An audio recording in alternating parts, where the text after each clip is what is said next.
On today's episode, how to get your clients excited about their financials.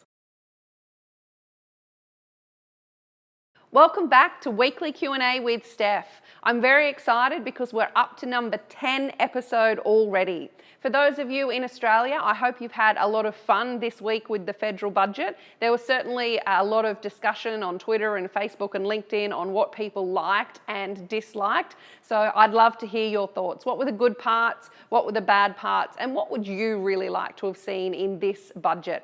But let's now get stuck into the question.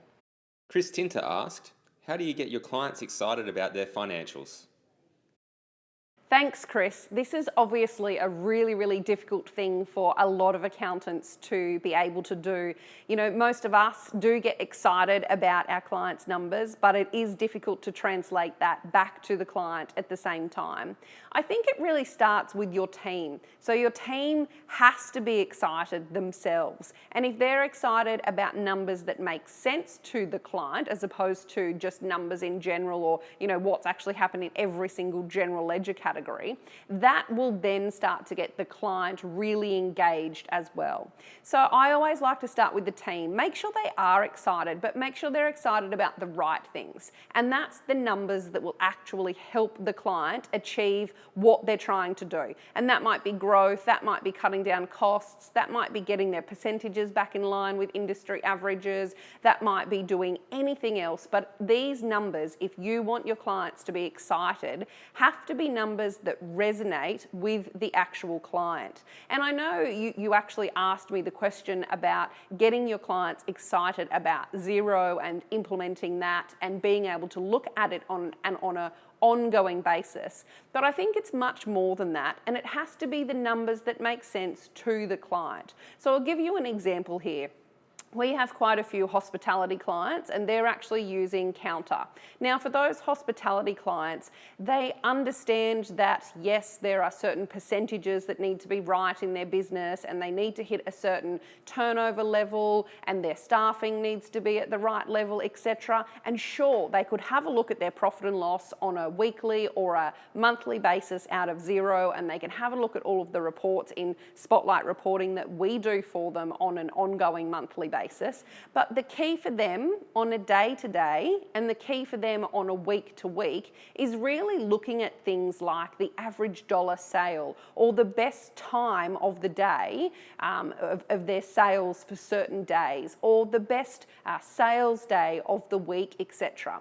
So I'm a big fan of making sure your clients are excited about numbers that they can do something with. So sure, they need to understand the profit and loss. They kind of need to understand a balance sheet and they certainly need to understand cash flow, but we really want them understanding and being excited about the key numbers that will actually make a difference to them.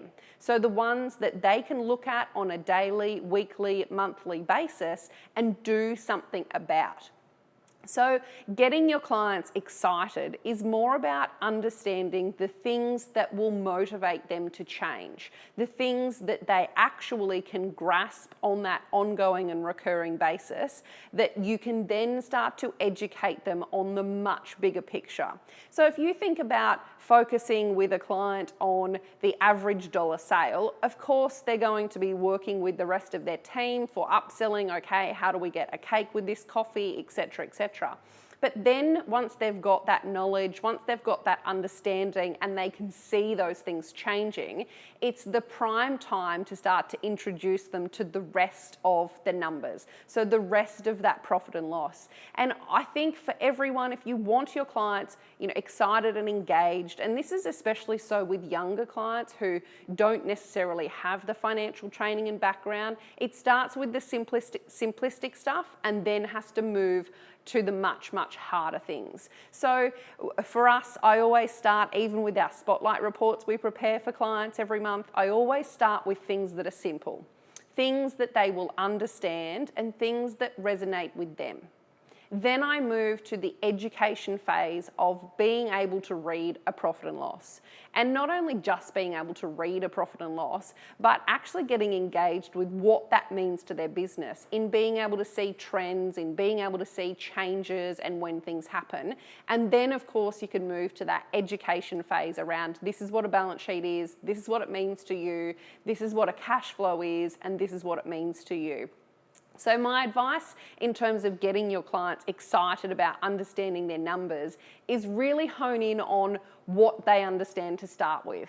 What numbers in their business actually make sense to them, and start there. It's a great exercise for your team as well, and it's a great thing to do with your clients because you can really see that growth as the client is starting to work on it and build from there. So start simple and just keep building. I'm super stoked. Episode 11 will be coming to you from Accountex in London. Yes, I'm off to London next week, so you can actually come and ask me your questions in person rather than having to email, tweet, or send them to me on LinkedIn. See you all next week.